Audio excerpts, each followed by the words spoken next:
Hello Year 7. We started today's lesson with the feedback from yesterday. I make these videos for you every day and you really do need to be watching them. If you can hear me saying this though, you obviously do watch, so thanks.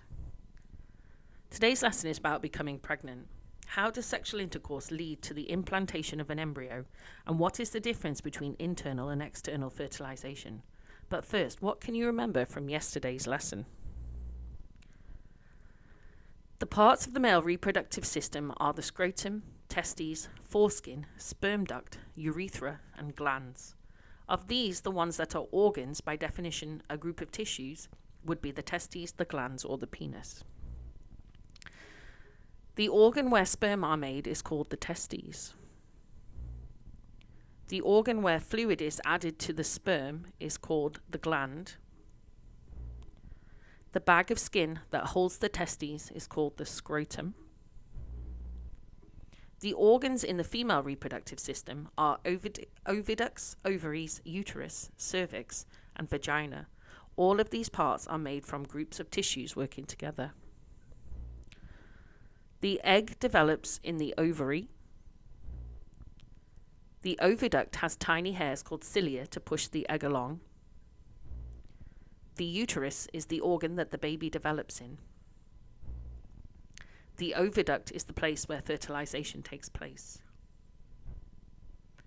This lesson is called Becoming Pregnant, and the first step to this happening is a process called fertilization, when a sperm cell enters an egg cell and the two nuclei fuse together to make one nucleus. The fertilized egg can now grow into a new organism. To make sure fertilization happens, the sperm has to get to the egg. External fertilization is when this happens outside of the body of animals.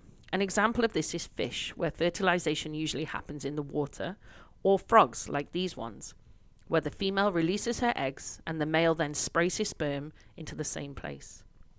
In external fertilization, some egg cells do not get fertilized because the sperm cells are washed away. Many animals that use external fertilization do not look after their fertilized egg cells, so lots are eaten by other animals. Animals that use external fertilization must produce huge numbers of egg cells to ensure that some of them get fertilized and survive. Words that you highlighted on this slide were breed. This means that they are ready to start making babies. Embrace means a hug. The amplexus is the hug that the frogs do when they're ready to breed together. The egg-laying site means the place the female has chosen to lay her eggs. External fertilization, it tells you in the text, means when the fertilization occurs outside of the female's body. In many species of fish, fertilization happens in large groups, where the adults come together to release their gametes. This increases the chance of fertilization taking place. Spawning will make sure that many embryos form at once, a sort of safety in numbers scenario, which will hopefully mean less will be eaten by predators and more will survive. This method does mean that no one knows who the parents of each baby are, so fish don't really look after their offspring. There are some exceptions for all you Finding Nemo fans. Words that you highlighted on this slide were gametes. This is the scientific term that we use when we're talking about sex cells, so the sperm and the egg cells. Spawning, it says in the text, is when large groups of fish get together at the same time to release their eggs and sperm in the same place. External fertilization, as I explained on the last slide, is fertilization that takes place outside of the female's body. Embryo is the word used for the tiny new life that grows by cell division from a fertilized egg, the baby in its first stages of growth. Predators are organisms that hunt and kill other organisms, so these are things that would eat the eggs like sharks. Offspring is a word used for the babies that you make, or the animal's children. Birds and mammals use a different kind of fertilization, which takes place inside the body of the female. Fertilization happens in the oviduct. Internal fertilization is less risky, so the parents don't have to produce as many gametes. Birds lay their fertilized eggs in a nest to protect them, and mammals grow the offspring inside the mother. These parents also tend to look after the babies until they can look after themselves. Words that you highlighted in this text were internal fertilization, which in the text tells you is fertilization that takes place inside the body of a female, and offspring again, which we now know means the children of the animal. Most animals that use internal fertilization need to get very close to each other.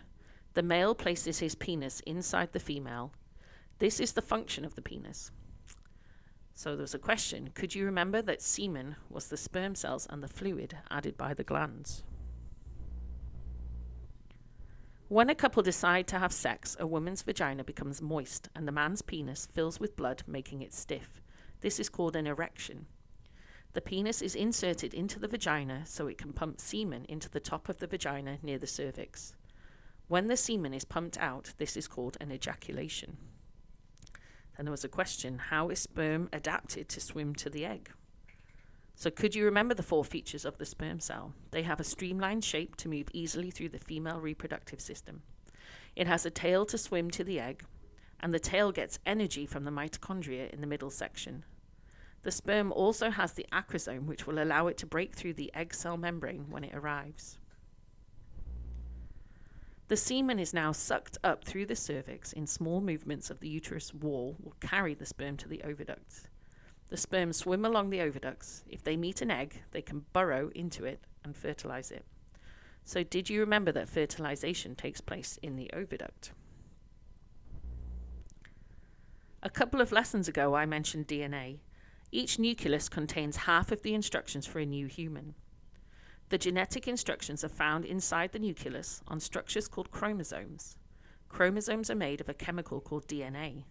We learn more about this later in Rysdale. So why do we have similar features to our mother and father? We have similar features because half of the instructions for us come from our mum and half of the instructions for us come from our dad.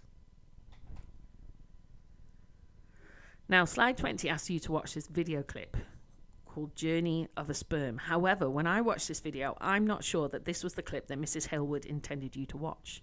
So I have added the link to the BBC video that was highlighted in this video, as I believe that was the one that you should have actually watched. So it's a brilliant film, worth catching up to see. It was only 7 minutes long, and it just illustrates everything that we have been talking about this week since we started this reproduction topic. Slide 21. I was pleased that you thought about your learning today. Some of the things that you said you learned were how people make babies, new words, the role of DNA, the difference between internal and external fertilization. So some impressive learning, and you should be proud of yourselves for recognizing your progress. And slide 22, any questions you still have? So at the time this lesson ended today, you still had no questions. I hope this means that you're asking your parents when you've got a question and they are giving you the information. But if you do have any questions, please just drop your teacher an email or put a message on Google Classroom and we will try our best to answer the question for you that you have. Okay, it's half term now, so there'll be no videos and no extra work for a whole week. Enjoy your week off, and I will see you when we get back.